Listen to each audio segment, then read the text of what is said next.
주셨습니다. 이제 교재가 한 번만 더 하면 이제 9장으로 끝이 나는 것 같습니다. 저희들은 8장 미혹받지 말라는 주제로 준비를 해봤습니다. 원래 4사람이 이렇게 나와서 발표를 하려고 그러는데 한 사람이 또 빠지고 해서 전체적으로 연결될지는 모르겠지만 준비한 것들을 한번 나누도록 하겠습니다.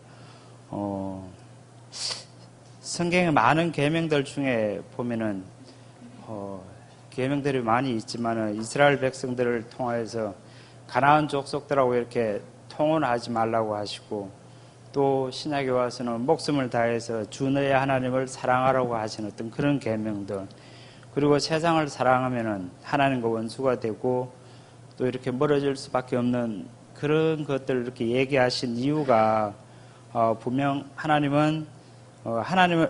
사람은 하나님을 떠남으로써 자신의 어떤 정체성을 상실하게 되는 그런 것들을 막기 위해서 많은 계명들로 얘기하고 있는 것을 볼 수가 있습니다.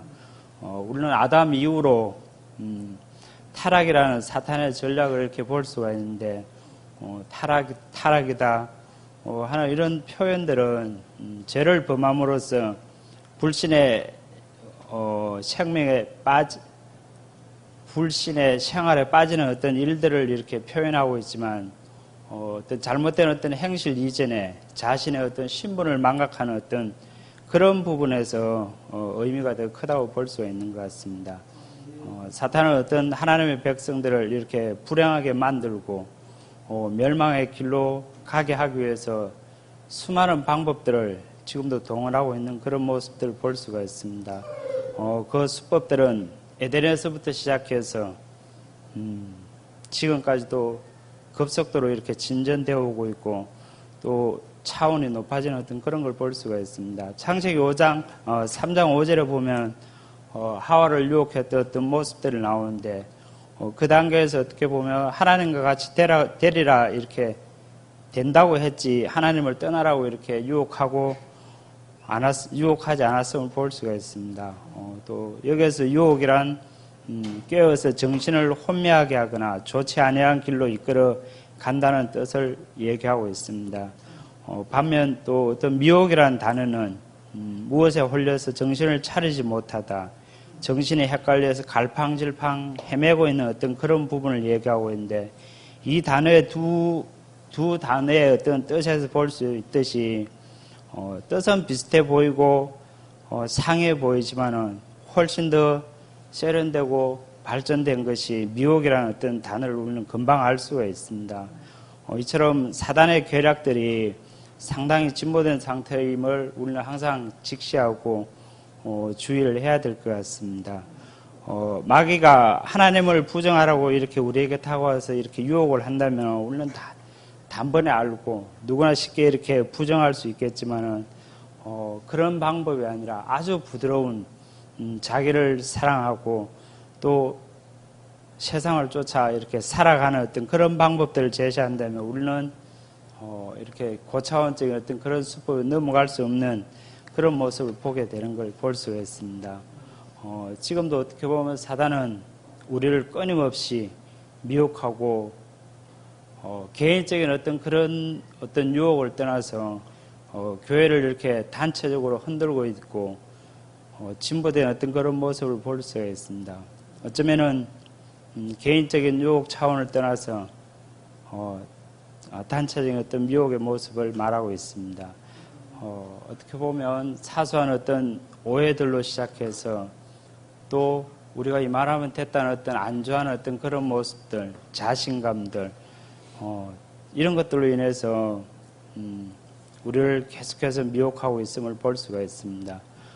요즘 세상을 참 떠들썩하게 하고 있고, 또 아직도 정리되지 않고 있는 어떤 최순실 사건이라든지 촛불 집회라든지 어떤 그런 모습들을 이렇게 냉철하게 이렇게 지켜보면은 그런 모습들 속에서도 단체적으로 이렇게 분별력을 흐리게 해가지고 나를 이렇게 흔들고 미혹하는 어떤 그런 모습들이라고 저는 생각을 해보았습니다.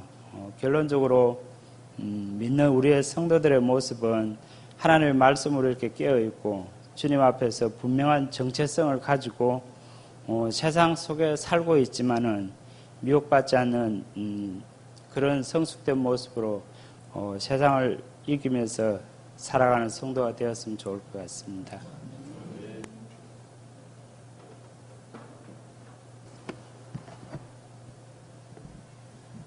할렐루야. 반갑습니다. 이건우 주사님께서 너무 말씀을 잘해 주셔가지고 제가 더 보탤 것도 없을 것 같습니다. 근데 한 가지 제가 하고 싶은 말은 그래요. 미혹이라는 것은 영적인 말씀이지 이 육적인 말씀이 아닙니다.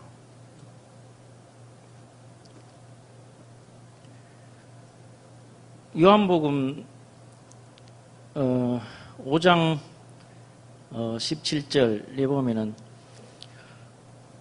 예수께서 그들에게 이르시되 내 아버지께서 이제까지 일하시니 나도 일한다 하시매. 이 5장에 보면 이제 38년 된 병자가 나오거든요. 이 38년 된 병자가 2016년의 병자가 아니라 2016년에 있는 이 병자라는 것을 제가 깨달았어요. 그게 내가 28해 된 병자였습니다. 제가. 그런 병자가 하나님의 은혜로 예수 그리스도를 믿어서 그 예수님의 보혈로 죄 씻음을 받아서 구원을 받았다는 거죠. 근데 이게 구원이라는 것은 한 번 우리가 구원을 받고 믿으면 구원을 받는데 항시 이것을 기억하고 감사하면서 살아야 되는데 우리는 잊어버려요. 나도 잊어버려요. 제가 잊어버리더라고요. 그렇기 때문에 하나님께서는 질투하시는 하나님이라서 그것을 잊지 못하게 하신다. 육신의 부모일지라도 자녀가 잘못되면 매를 때리고 훈계를 하듯이 하나님 아버지께서도 우리를 구원받은 예수 그리스도 보혈로 구원받은 이 땅에 성전 삼으시고 성도로 부르심을 받아 우리가 성전이 교회란 말이에요. 이 교회를 하나님께서 그냥 가만히 두시지 않는다는 겁니다. 어땠는가 사랑으로 징계를 하신다는 겁니다.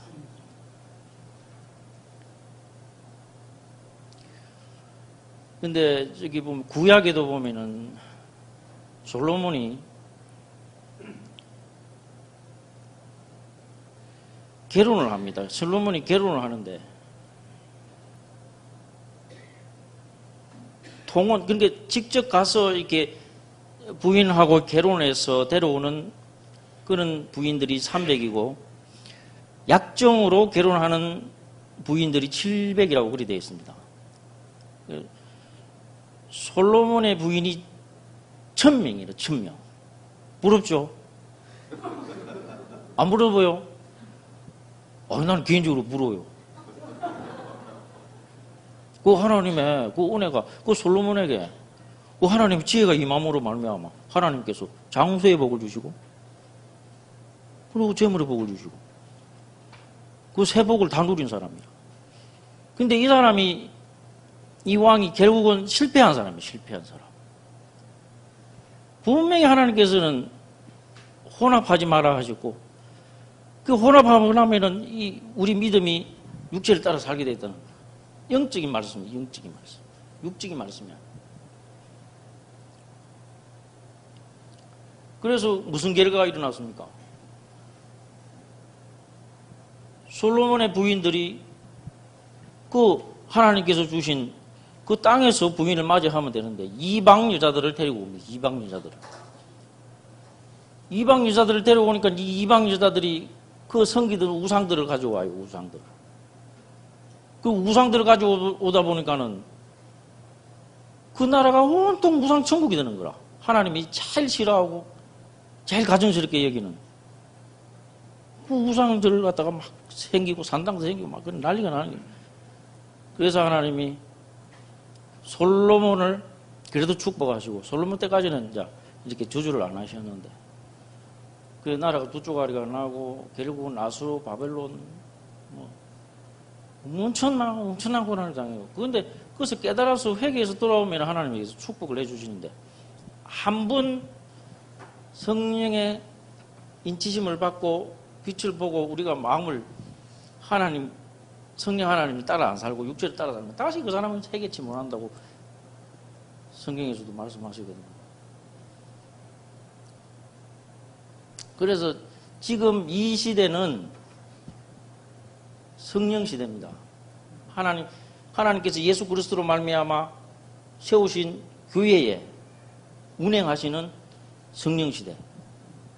아까 솔로몬의 그 구약 시대의 그 천명의 여자가, 그 솔로몬의 천명의 여인이 지금 이 시대는 성령 시대, 영의 시대, 영의 시대. 이 육적인 거는 말씀 안 했어요. 보면은 모든 것이 예수님께서는 영적인 말씀, 메시지를 우리에게 주시는 거라. 메시지가 영적인 거라, 영적인 거. 근데, 아이고, 나는 장가도 하나 안 갔는데, 아가씨도 하나 없고, 이거 뭐 애인도 없고, 이거 뭐 마누라도 없고. 근데 저 사람이 뭔 저런 소리를 할까? 저 정도가 뭔 저런 소리를 할까? 할란가 몰라요. 하지만은, 성령 시대라는 것을 제가 하나님께서 이제 이렇게 이제 목사님으로 통해서 말씀을 듣고, 또 많은 또 집회에도 가고, 뭐 또 어떤 구역 예배에서도 또 나누고 이러니까 이제 조금씩 깨달아 가는데, 참 너무나 은혜스럽고 감사합니다. 진짜. 근데 함양군에 나 한 사람을 위해서 공무원이 한 1000명도 더 되려는 건 몰라요. 공무원들이 1000명. 나 한 사람을 위해서. 저도 이제 그 안에서 서로 이제 그러니까 하나님을 믿는 자나 안 믿는 자나 다 똑같이 축복하시거든. 근데 이제 예수 그리스도를 믿어서 구원받은 사람들은 그 믿음 안에 미혹되지 않는, 그러니까 혼합하지 않는, 그 예수 그리스도의 진리 말씀으로 꽉 채워 사는, 이제 그런 사람들을 그리스도인이라 하고, 이 땅의 성도라고 하고, 또 교회에서는 또,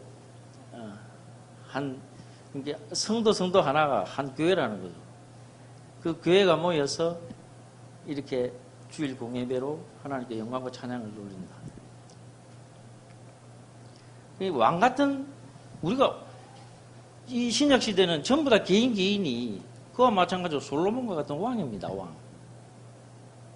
왕입니다. 그래, 그 구약 시대의 그 1000명의 부인이 지금은 영적으로 제가 바라봤을 때는 그래요. 우리가 살아가는 이 모든 것을 우리가 하나님 은혜를 누리는 것. 이것이 바로 솔로몬의 여인들이라고 저는 그렇게 믿고 있습니다. 그래서 우리 이 솔로몬의 여인들이 그 솔로몬을 미혹했듯이 지금도 우리 왕 같은 예수 그리스도의 보혈에 제시즘을 받아서 구원받은 하나님의 자녀들을 이렇게 미혹하게 돼 있다는 거죠. 그래서 요한계시록에도 보면은 음녀가 나옵니다. 음녀. 그래 그 음녀가 뭐 어떤 것이냐면 비밀이라고도 하고, 뭐 보면은 뭐 가정한 것의 의미라고도 하고, 또 보면은 그렇게 미화를 해놨어요. 그래 공중으로 들림을 받으면서 봐라, 저 음녀의 심판을 내가 보여줄 것이다, 이런 말씀하신. 그래서 이제 그 천사가 나팔을 부니까는 대접 심판을 하는데 엄청난 불 심판을 하시는 거예요. 근데 우리가 영적인, 그러니까 이 구약이 아닌 신약시에 살면은 그런 솔로몬들이, 그러니까 솔로몬이 누렸던 그 여인들처럼 우리가 누리고 있는 모든 것이 솔로몬의 여인과 같다는 거죠. 근데 그것이 한순간에 하나님께서 불심판으로 없애버리신다는 거예요. 그래서 그것을 보고 미혹받으면 안 됩니다. 미혹받지 않으려고 하면 어떻게 되겠습니까, 우리가? 예수님도 미혹했고, 그러고 예수님뿐 아니라 예수님의 제자들도 유혹했고, 지금 이 시대도 믿는 자들을 유혹하고 있는 겁니다. 아버지께서 지금까지 일하시니 나도 일한다. 예수님께서 이런 말씀하십니다. 그 일이 무엇이겠습니까? 곧 마귀의 일을 멸하시러 오신 예수님. 마귀의 일을 멸하시러 오신 예수님. 그래서 항상 목사님이 그런 말씀을 하십니다. 무슨 말씀이냐면 총을 들고 있는 사람이 왜 칼을 들고 있는 강도에게 왜 당하냐? 왜 끌려다니냐? 요즘은 그런 말씀을 잘 메시지를 말씀을 안 하시는데 가끔씩 그런 말씀을 하셨습니다. 그 말씀이 그건 뭡니까? 우리는 예수 그리스도의 보혈에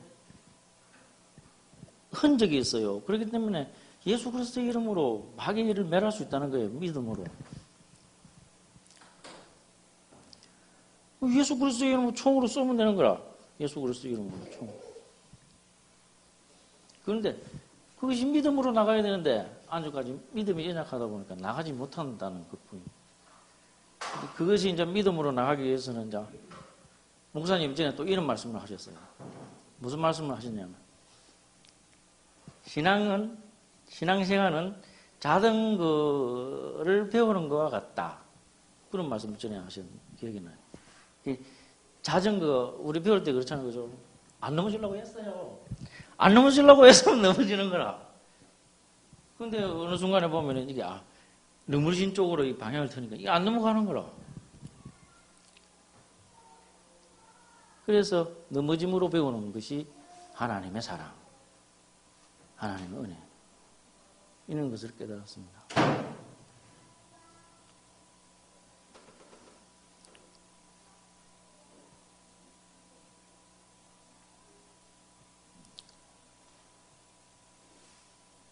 마귀의 일.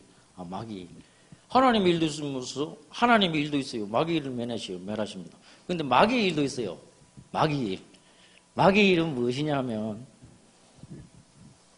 하나님께서는 예수 그리스도로 말미암아 마귀를 멸하셔. 그런데 하지만은 마귀는 어떤 일을 하냐 하면 하나님보다 더 바빠. 더 부지런해. 얼마나 부지런하냐 하면은 시, 분, 초 그 시간에 팍팍팍팍 일을 하는 이 마귀. 예수님도 말씀하셨거든요. 한 사람이 있었는데 이 사람이 귀신 하나를 내쫓았으니까. 그래가지고 이제 이 사람이 이제 귀신을 내쫓고 이제 자기 마음대로 사는 거라. 그래서 살다 보니까는 이제 이 귀신이 이제 나가서 막 돌아다니다 보니까 들어갈 데가 없어.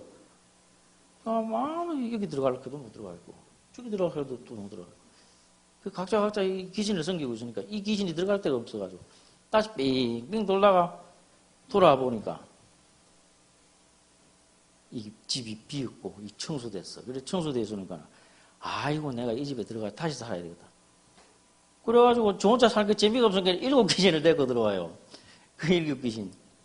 근데 성경에서 7 귀신은 저도 잘 몰랐는데 요즘 와서 이제 영화 목사님도 그런 말씀을 이제 좀 은혜롭게 말씀하셨던 제가 이제 조금 영안이 영적인데 듣는 기가 있어가지고 좀 들으니까 시기, 질투, 분쟁, 미움, 살인, 음란, 거짓, 수근수근거림 뭐 이런 것들이 이제 7 귀신이고 이 마귀의 일이라는 거야. 예수 그리스도 안에 있으면은 우리가 흔들림이 없어요. 예수 그리스도 말씀으로 세워져 있으면 반석 위에 집을 짓는 것과 같다고. 그것도 말씀을 따라서 우리가 행하면은 이 반석 위에 집을 짓는 것과 같다고. 그런데 이 사람이 한결같지가 않아. 늘 무슨 문제가 생기면은 내 힘으로 어째 해보려고 하고 또 내 힘으로 또 해가지고 또 이게 뭐 댕어같이 집으면은 오늘 목사님이 그러는데 오직 의지해야 되는데 오로지 의존해야 되는데 그게 안 된다는 거죠. 그래서 마귀의 일은 그런 겁니다. 그래서 그 마귀의 일은 우리가 어찌 할 수가 없어요. 이 타락한 천사는 우리가 어떻게 이기겠어요?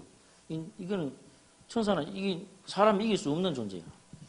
근데 예수 그리스도 이름으로, 믿음으로, 말씀으로 순복하면 이길 수 있다는 거죠. 그래서 우리가 대회도 모이고 무슨 집회가 있으면 기도회가 있으면 모이기를 힘써야 될 시기고 또 우리가 기도해야 된다. 기도.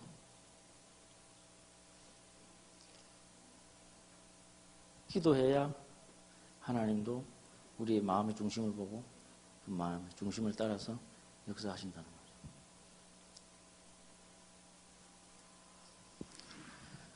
제가 너무 시간 많이 쓴 것 같습니다. 죄송합니다.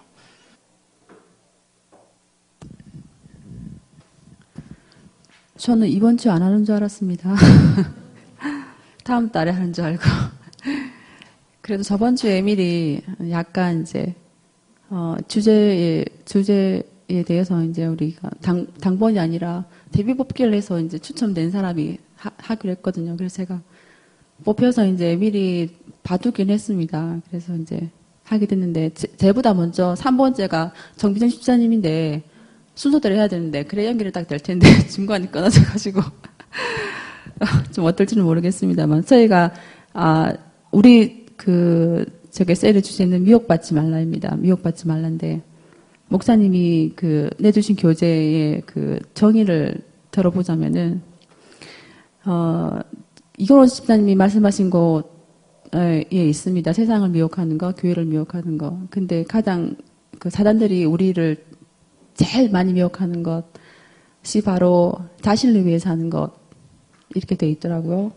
이제 교재에는 미혹이라 함은 사단은 세상의 것으로 사람의 마음과 믿음을 빼앗아 가는데 사치와 허영, 부하고 출세하려는 것이 나를 위하고 그것들이 목적이 되고 힘으로 삼고 만족의 근원이 된다면 하나님을 떠나 미혹된 삶이라고 되어 있습니다. 또 미혹은 또 사단이라고도 하고 음료, 바벨론이라고도 하는데 미혹받는 자들은 심판을 면치 못한다고 되어 있습니다. 우리가 이거 너무나 많이 수없이 들어서 알고 있던 말씀 중에 미혹이랑 또 비슷한 말이 있는데 그것이 바로 자기 부인은 하는 삶이죠. 자기 부인도 나 자신을 왕으로 삼지 않고 주님을 위해서 사는 것, 그리고 자신을 부인하는 것, 이것이 바로 미혹되지 않는 삶이랑 비슷한 정의라고 생각이 드는데, 나를 위하고 나의 만족을 위하고 내가 왕되고 싶어하는 마음, 이것이 바로 미혹이죠. 그리고 또 이것을 또 우리가 철저하게 부인해야 될 자기 부인이라고 생각을 합니다. 근데 저는 결론 부분을 맡아서 미혹되지 말아야 되죠. 근데 우리는 그냥 하나님을 주인으로 섬기면서 두 주인을 섬길 수 없고 세상과 하나님을 동시에 섬길 수 없고 예수님을 믿는다 하면서 세상과 혼합된 것, 즉 세상을 사랑할 수 없습니다. 없어야 되고 그렇게 살아야 되죠. 근데 제가 교재를 진짜 많이 읽어봤습니다. 근데 결론을 내자니까 이 미혹되지 않는 삶을 살아야 되는데 그럴 수가 없더라고요. 내 자신을 보면 내가 지금까지 살아온 삶, 내가 신앙생활을 한다고 했던 그 모든 사람들이 그럴 수가 없다는 생각을 들었습니다.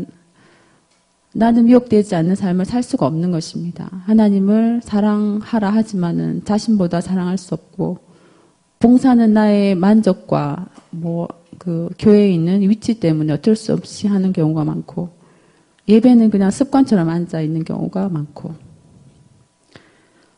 그래서 육신을 가지고 있는 우리는 어떻게 이거를 정복할래야 글쎄요, 정복을 할 수가 없는 것 같아요. 그리고 어디서나 왕되고 싶어하는 나를 어떻게 이길 수가 없는 것 같아요.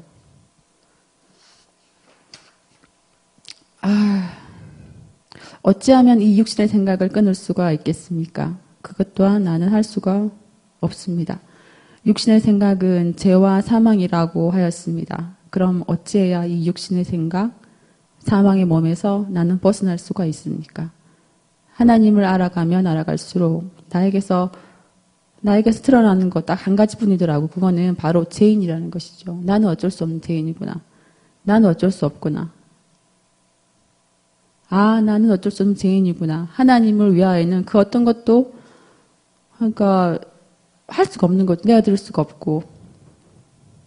그래서 사도 바울이 절규한 것 같습니다. 아, 이 사망의 몸을 어찌할꼬. 하나님께서는 이것 또한 잘 알고 계시기에 한 번 예수님을 우리를 위해서 보내주시고 죽고 부활하심으로 이런 문제를 해결해 주셨습니다. 우리는 십자가에 달려 죽었습니다. 예수님께서 십자가에 달리셨을 때 우리의 육체의 죄와 사망의 몸은 죽은 것입니다. 우리는 매일 그분 앞으로 가야 합니다. 우리의 죄를 가지고 회칠한 무덤 같은 육신을 가지고 하나님을 향한 사랑이 없음에도 하나님을 사랑함으로 살았노라. 자신을 위한 헌신임에도 불구하고 하나님의 영광을 위해 살았노라. 우리는 회개함으로 그분 앞으로 가야 합니다. 그때 육신의 생각, 죄, 사망의 몸은 십자가에 죽은 것입니다. 그리고 기도해야겠습니다. 하나님의 사랑을 알게 해달라고, 사랑이 없는 나에게 하나님의 사랑을 알 수 있도록 사랑의 마음을 달라고 기도해야겠습니다. 예, 이것이 바로 제가 찾은 답입니다. 그리고 글쎄요, 미혹을 받지 말라고 하셨지만은 그건 제가 할 수 있는 일 같지 않고 십자가로 하나님의 사랑을 더욱 알아갈 수 있도록 주님 앞으로 더욱 나아가는 길밖에는 없는 길 같아요. 그래서 제가 찾은 답인데 여러분도 어떨지 모르겠지만 이것이 은혜가 됐으면 좋겠습니다.